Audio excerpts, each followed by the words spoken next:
Favor say aye. Aye. Those in favor say no. No. It's the opinion of the chair that the ayes have it and the resolution is agreed to, and without objection the motion to reconsider is laid on the table. This debate today, it's about who gets to be an American. What opinions do we have to be counted as Americans? This is what this debate is about, Madam Speaker. There is this idea that you are a suspect if you are an immigrant, or if you are from certain parts of the world, or a certain skin tone, or a Muslim. It is no accident that members of the Republican Party accused the first Black president, Barack Obama, of being a secret Muslim. Well, I am Muslim. I am an immigrant, and interestingly, from Africa. Is anyone surprised that I am being targeted? Is anyone surprised that I am somehow deemed unworthy to speak about American foreign policy? Or that they see me as a powerful voice that needs to be silenced?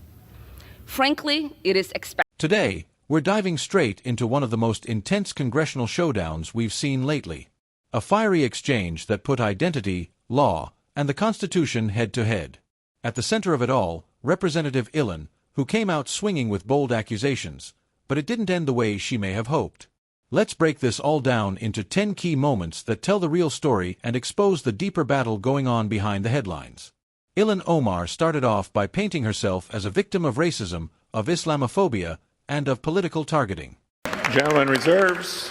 Gentlelady from Michigan is recognized. Thank you, Mr. Speaker. And to use that logic, well, then all those people should have just said sorry and we'd move on, right? But no, we don't do that. And let me tell you, I take a little bit of offense to what the hell is wrong with me. I'll tell you, there's nothing wrong with me. I took an oath to defend the Constitution, and that's exactly what I'm going to do. Again, I'm not going to apologize for it. I'm going to hold the Constitution, and it's very simple. We really shouldn't even have this debate. If you break the law and you follow due process, there are consequences to your actions, even if you say sorry. So we can try all of the diversion tactics that we would like. It doesn't change the fact that someone broke the law and that someone should be held accountable. It is disappointing, Mr. Speaker, that their own party can't hold them accountable, that they have such hypocrisy. So with that, I yield 2 minutes to my friend from New York, Nicole Meliotakis. Gentlewoman from New York is recognized for 2 minutes. Thank you, Mr. Speaker. We've heard from my colleagues the reasons why the Representative Omar should be removed from this committee. But I feel like all the reasons have not just yet been stated, which is why I rise to add for the record. We've heard about the comments that were made regarding anti-Semitism and anti-Israeli views, but I rise to add to the record that as a member of the Foreign Affairs Committee, I've sat there and heard the representative actually spew anti-American rhetoric as well. I've been in that committee room where the representative equates Israel and the United States to Hamas and the Taliban. Absolutely unacceptable for a member of that committee.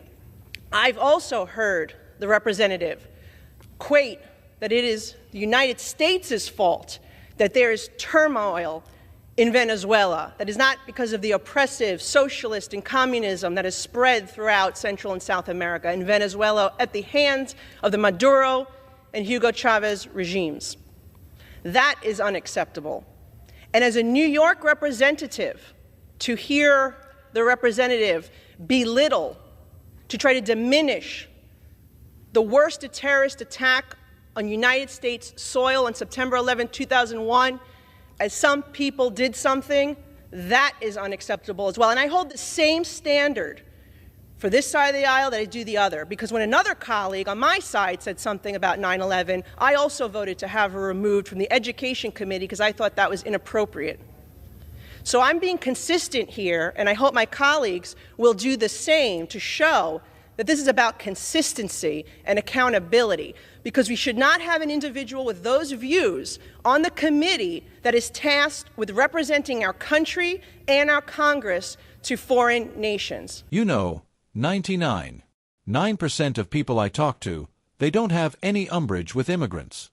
They want people to come into this country if they want America to be better off and more prosperous and more safe, more secure. Yeah, I'm all for immigrants, people who want to actually be a net positive for this country. But when it comes to Ilhan Omar, she wants to come into this country, reap all the benefits, get rich on her own behalf, yet she wants to destroy the very fabric of this nation and everything that made her a success to begin with. And the success is a bit of a stretch because if you ask me, this woman is nothing but a DEI hire. She was basically planted into that position, and she's only in this country to create division, to create chaos, to get people mad at one another. I mean, is it such a radical thought for wanting our government to be looking out for its own constituents, to look out for Americans and Americans' interests?